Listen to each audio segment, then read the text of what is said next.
This is the afternoon weather briefing. This is for Friday, the 8th of November. This is James Spann. We'll have a chance of showers over the weekend, but the weekend won't be a washout. We'll have the sun out at times and a change to noticeably cooler air in about 6 to 7 days. And we're still watching a hurricane in the Gulf of Mexico. So, a lot to talk about today. Here's the upper air look. That deep upper low continues over the southwest U.S., parts of Colorado, New Mexico. That thing has produced a whopper of a snowstorm there. And around here, we still got ridging across Florida. Visible satellite view showing a mix of sun and clouds across Alabama today.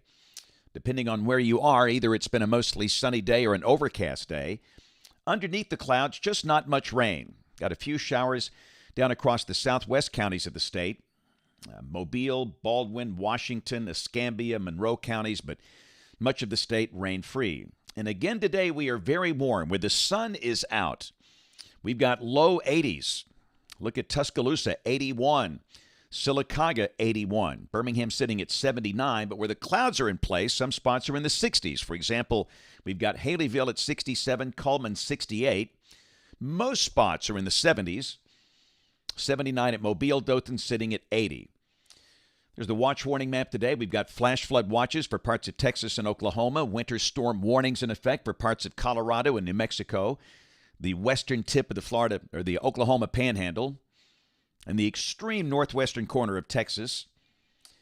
Got a chance of strong to severe storms through tonight in advance of that upper low through parts of Texas, including a slight risk, which is level 2 out of 5 around Dallas-Fort Worth. Tomorrow, no organized severe storms expected, and the same thing on day 3, which is Sunday. Here's a look at rain for the next 7 days. And again, these maps are tough to draw when the showers are random and scattered. We deal with this almost every day in the summer, but on an average basis, there's a chance if you're in Florence, Muscle Shoals, Tuscumbia, Sheffield, you might pick up over 2 inches of rain over the next 7 days. About 1 inch for Mobile, Birmingham, Huntsville, Tuscaloosa. About a half inch for Anniston, Gadsden, under a half inch for Montgomery down to Dothan. But your number could vary. Again, if you missed it, this is the new drought monitor that came out yesterday. And again, you can see some spots now with a D3 extreme drought. Parts of Madison, Limestone, Greene, Hale, Washington counties. The rest of the state in either D1 or D2, that's moderate to severe drought conditions. So rain, bring it on. We need that. In the tropics, we got Rafael. Of course, that's the big story. That little feature that's north of Hispaniola. The Hurricane Center has dropped the chance of that developing down to 10%. Looks like that will not be a factor. But this thing looks pretty good. You know, with Rafael staying so far to the south, it's missing the stronger winds aloft, and that thing has continued its strength. It's weakened a little bit. You can see that the system not quite as symmetrical this afternoon. The maximum sustained winds are now 110 miles an hour. Moving to the west at 9. It's got some shearing involved here, and this will be weakening with time. And the steering currents collapse. This thing's going to sit out there and maybe loop around a little bit in the central Gulf, far from land, and then ultimately dropping southward. And the Hurricane Center expects this thing to dissipate over the southwestern Gulf by the middle part of next week. But that's pretty odd there. You don't see hurricane tracks like that in the Gulf of Mexico that often, but when they do happen like that, it's typically late in the season or early in the season like this. But again, we stress there's no direct impact to any landmass with Rafael. Here's the ATCF set.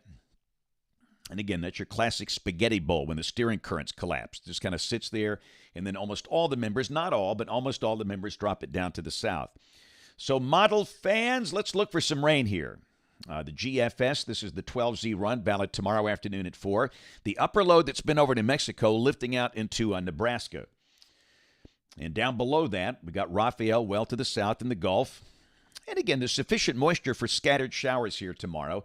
Let's go to the high-resolution HRRR model. And we stress the radar is not going to look exactly like this, but something like this. And you can see a band of scattered showers across Alabama. The more organized rain north and west of Birmingham, if this works out. A lot of clouds around. High should be in the 70s. Again, this is valid tomorrow afternoon at 3. This is tomorrow evening at 7. And at that point, many of the showers have dissipated, still raining over northwest Alabama. And again, for the Alabama-LSU game, you see that BTR over here. That's Baton Rouge. And if the HER is right, the heavier rains could be a little west and northwest of Baton Rouge.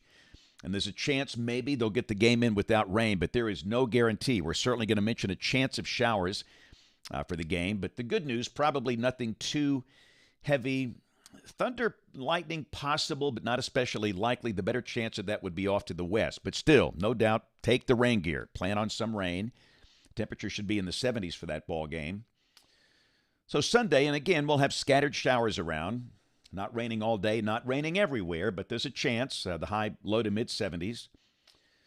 This is Monday, maybe a few isolated showers, and then by Tuesday, things look pretty dry as the ridge rebuilds. High should be in the 70s, and then Wednesday, a surface front will be approaching. And the GFS has not been that bullish on rain with the front, and really the European has kind of backed off on rain with this, but we'll mention a chance of showers late Wednesday and Wednesday night, maybe a rumble of thunder, and then on Thursday, an air mass change. Highs go in the 60s for the northern half of the state. Nice north breeze, and this is a week from today. Friday the 15th of November, so it'll flow in a cool, dry air mass. Lows in the 40s, highs in the 60s for the northern half of the state. So it'll feel much more like November at the end of next week. So let's keep going. Let's go out 10 days. Pretty interesting look here. This is for Monday the 18th. Pretty impressive trough off to the west, and the GFS depicts a deep surface low near Shreveport, under 1,000 millibars. And could this be the pattern flip? I don't know. This is 10 days out, first time we've seen this, but if by chance this works out, that might set the stage for a heavy rain or severe thunderstorm type event toward the middle of that week, at around the 19th to the 20th of November. But again, this is just one idea. We'll check rain for Birmingham coming off the European ensemble. The mean is still waffling in that 2 to 3 inch range, the green line on that chart.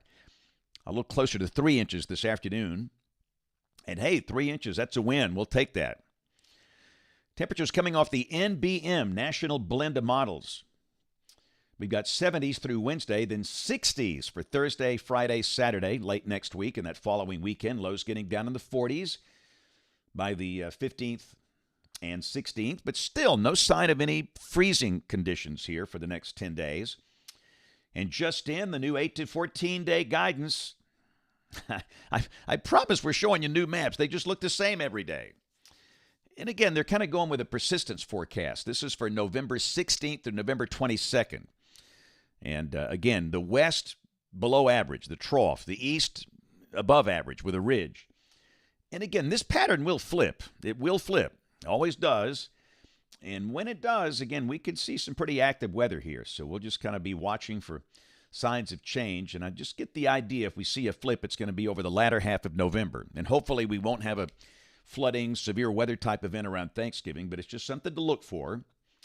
And hey, we've got to roll some Children's of Alabama Kid Cam video today. Mount Olive Elementary School up in North Jefferson County had the third graders in the house today in the lunchroom. I like a Friday crowd. They're pumped up, and I like that sunny cake. Ooh, very nice, outstanding.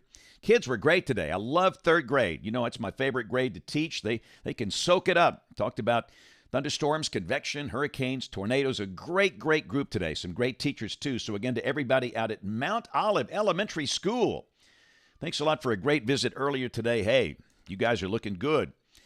So about to go up to Spann Park High School. That's our Friday night rivals game of the week. It's not going to be live on Channel 68, but we will be originating Blitz Game Day from Spann Park High School in Hoover at 6:30 on Channel 68. And it's the playoffs. The Jags are hosting McGill-Tulane out of Mobile. I'll be live on ABC 3340 at 4, 5, and 6. And again, Blitz Game Day on Channel 68 at 6:30. And tomorrow it's a book signing. We're coming to Tallahassee, 1220 Cafe, 10 to 1. Come on now. We need to see you there. It's going to be a lot of fun. We'll have all of the cool weather shirts. If you have anybody in your family that's a weather dweeb, geek, nerd, dork, or weenie, you need to get them a Christmas present here. We'll have our children's books, The Wonder of Thunder, Prepared Not Scared, Greendale Tornado. We've got All You Can Do Is Pray. That's our book about April 27, 2011, the generational tornado outbreak. Weathering Life, My Story, and much more. So 10 to 1 tomorrow at 1220 Cafe in Tallahassee. And, of course, we do invite you to watch us on television this evening, ABC 3340 News at 4, 5, 6, and 10 o'clock. Thanks for watching. Have a great weekend, and God bless.